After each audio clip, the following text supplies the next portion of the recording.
Hola, ¿cómo estás? Mi nombre es Marco Tulio, soy profesor y esta es la tercera parte del video que estamos haciendo sobre la historia de la Secretaría de Educación Pública, una breve historia, solamente señalando lo más destacado, a razón de que en este 2021 conmemoraremos 100 años de la fundación de esta importantísima Secretaría de Estado en el país, que es mi país, México. Bien, esta tercera, esta tercera emisión, este tercer capítulo, vamos a dedicarlo al periodo que hay de 1982 al año 2000. Ya es un periodo que me tocó vivir porque yo nací en el año 1983, así es que para mí será muy interesante platicarte al respecto. Vamos para allá. Bien, primero que nada comentarte qué sucedía en 1982. Bueno, para esto, lo primero es que entra el sexenio del presidente Miguel de la Madrid.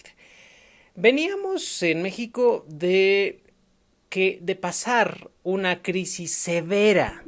Las cuestiones económicas, políticas y sociales estaban terriblemente mal desde el año 70 prácticamente, del inicio del sexenio de Luis Echeverría. Después se pondrían peor en el sexenio de López Portillo y pues con Miguel de la Madrid no mejoraron, siguieron cayendo, siguieron en picada. Esto repercutió en que prácticamente el presupuesto educativo se redujo en un 44%, es decir, el dinero que se dedicaba a todo lo que tuviera que ver con educación se redujo casi a la mitad. Evidentemente esta caída presupuestal provocó una reducción en el crecimiento y en el desarrollo de pues todos los esfuerzos.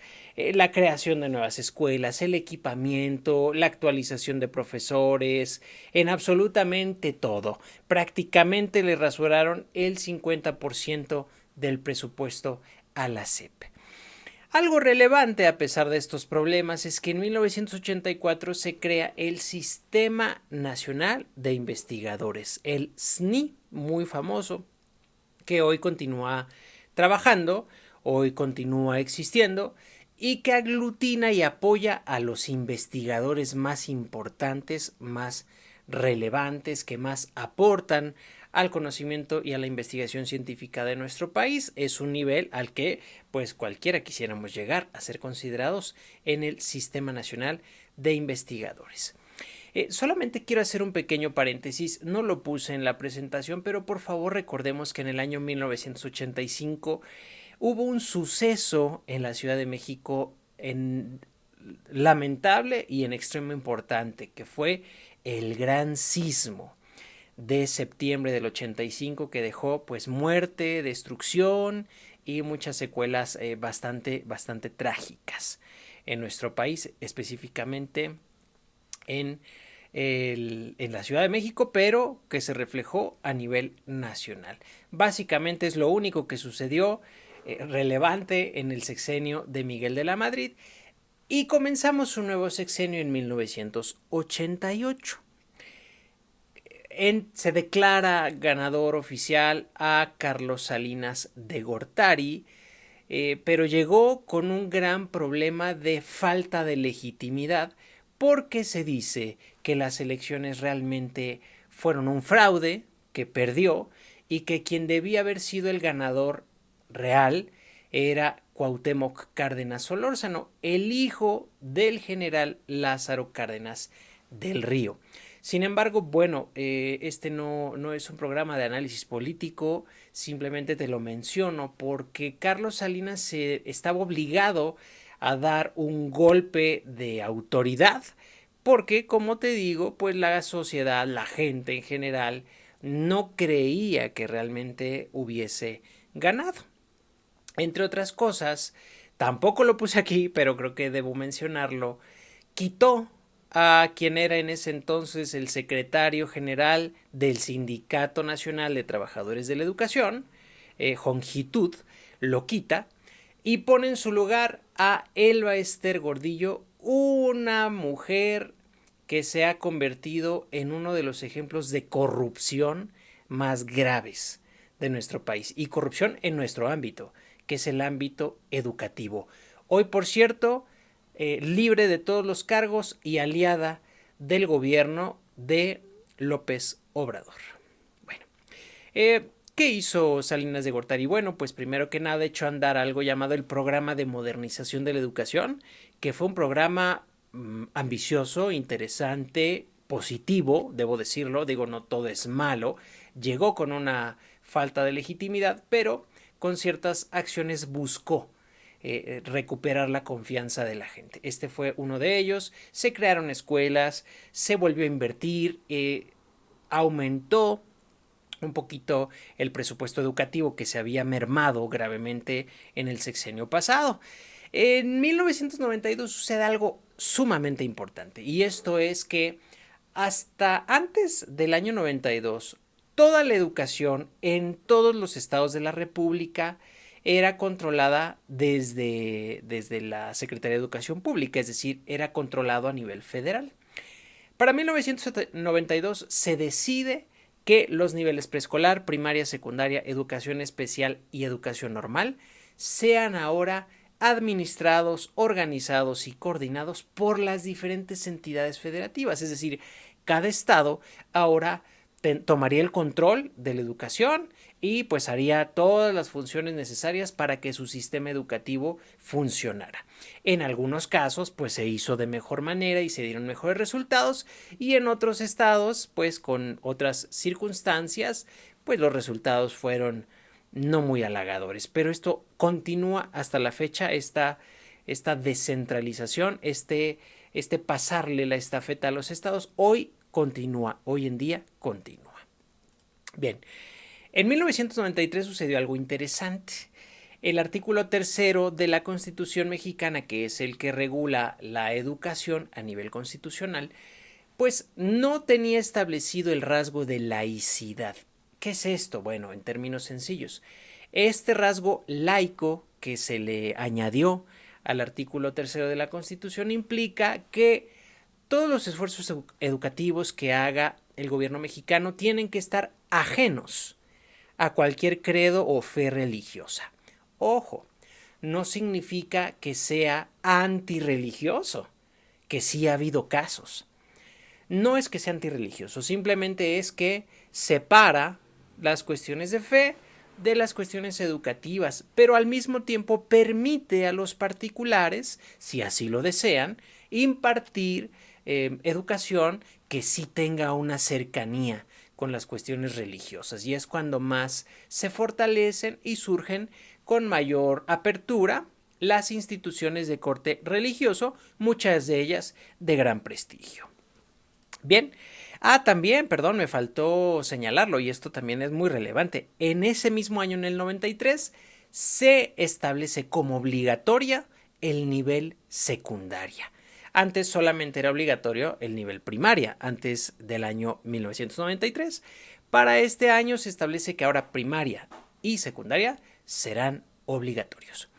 El presidente Salinas también establece otro programa que buscaba, digamos que conquistar la simpatía del gremio magisterial, y fue por medio del Programa Nacional de Carrera Magisterial, que hoy continúa con muchos cambios, pero hoy sigue vigente, y básicamente tenía la intención de que los profesores pudieran ir incrementando sus ingresos por medio de preparación, haciendo cursos, dando conferencias, estudiando nuevos grados académicos, haciendo ciertas actividades de tipo intelectual o de servicio a la comunidad.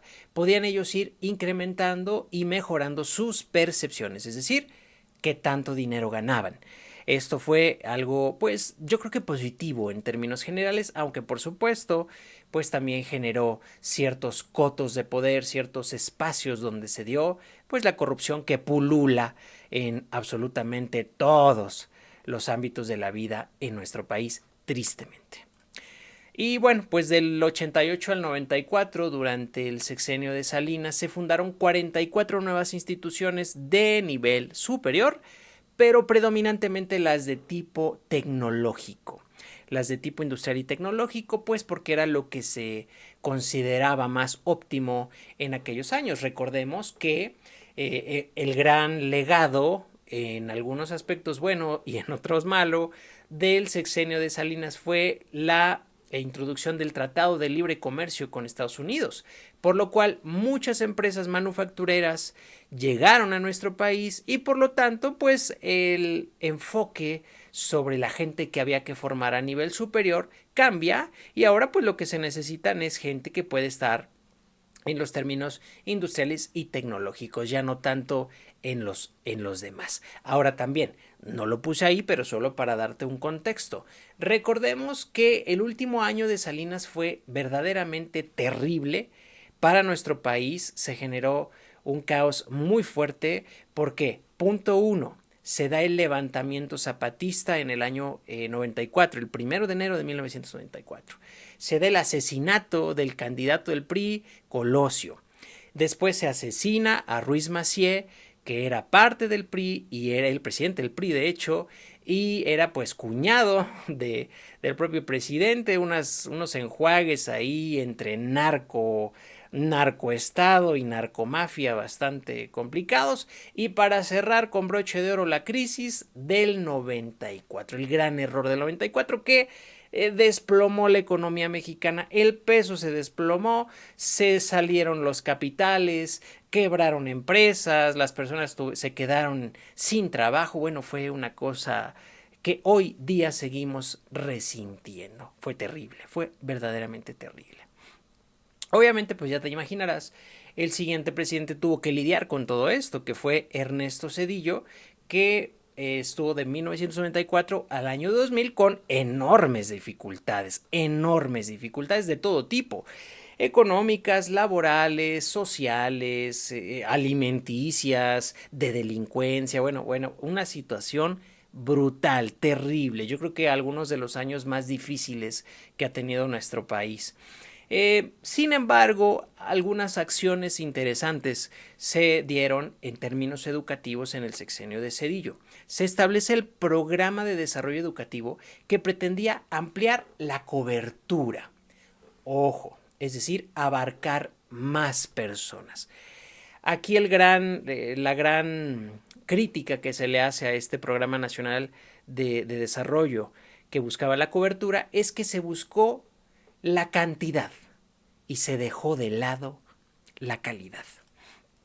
Se puso especial énfasis en enfocar la educación hacia las cuestiones de las competencias laborales, por lo mismo que te dije hace rato de Salinas. Estaban llegando muchas empresas manufactureras que requerían mano de obra calificada y entonces, bueno, pues ahora pues no urge formar filósofos, ni urge formar sociólogos, ni urge formar cuestiones de esa índole humanística sociales.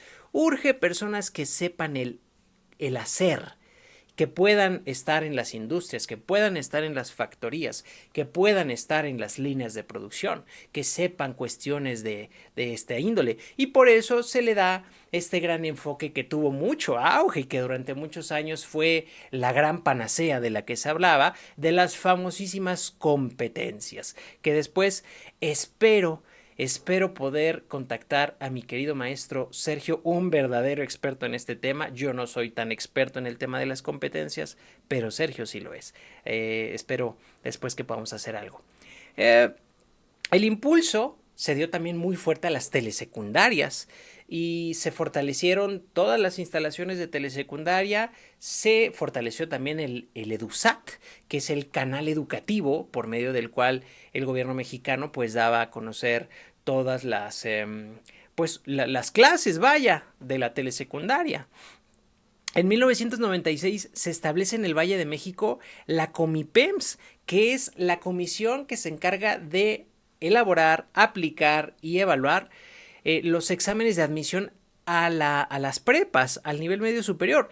A mí me tocó hacer el Comipems, fui la primera o la segunda generación que me tocó hacerlo. Y bueno, pues desde ahí no se ha detenido. Es hoy por hoy la forma en la cual los jóvenes mexicanos, específicamente de la Ciudad de México y de gran parte del Estado de México, pueden aspirar a tener un lugar en las prepas públicas pues de mayor prestigio. A pesar de todos los esfuerzos, a pesar de las décadas de trabajo, de esfuerzo, de inversión y de muchas cosas positivas que se lograron, por qué no decirlo. Para el año 1999, la población de 15 años o más solo cursaba en promedio 7.6 grados, poquitito arriba de la primaria. Imagínate, después de todos esos años de esfuerzo, solamente 7.6 grados. La desigualdad educativa, por otro lado, también se hacía cada vez más evidente. De alguna forma tuvo que ver con cuando se delega a las entidades federativas el control de la educación, pues algunas entidades lo hicieron mejor que otras. Y por ejemplo, nada más a manera de una referencia, en la Ciudad de México las personas en promedio cursaban 10 grados educativos, mientras que por ejemplo en Chiapas era la mitad. Y hoy tristemente esta tendencia de desigualdad educativa permanece. Los datos actuales te los podré dar más adelante. Pero esto, por ejemplo, esta distancia que existe entre los niveles de la Ciudad de México o del Estado de México o del Estado de Nuevo León, pues distan demasiado de, por ejemplo, estados con muchas problemáticas diferentes como Chiapas o Oaxaca. Debido a la gran crisis económica que más o menos Cedillo logró manejar, más o menos, lamentablemente 1.5 millones de niños en edad de ir a la escuela no iban. Seguramente por cuestiones de pobreza, por el desempleo de sus padres, porque tuvieron que incorporarse a aportar a la economía familiar y pues como te decía, todo derivado de los graves crisis que se habían suscitado desde los 70s. Pero en esta época pues la más reciente era la gran crisis del 94. Finalmente vamos a la novena fase, es cuando llega la alternancia política, es decir, cuando el partido hegemónico, el partido que siempre había ganado, que había sido el PRI, pierde las elecciones presidenciales por primera vez y llega a la presidencia un personaje muy peculiar, amado por algunos, odiado por otros, pero único en su estilo y en su forma de ser, que es Vicente Fox Quesada, que fue presidente del año 2000 al año 2006. Es interesante porque a pesar de las muchas críticas que ha recibido este presidente, a mí me parece que en términos educativos se hicieron cosas interesantes. Por ejemplo, la primera. En el año 2000, México participa por primera vez en una prueba internacional, una prueba que aún se aplica, que es la prueba PISA.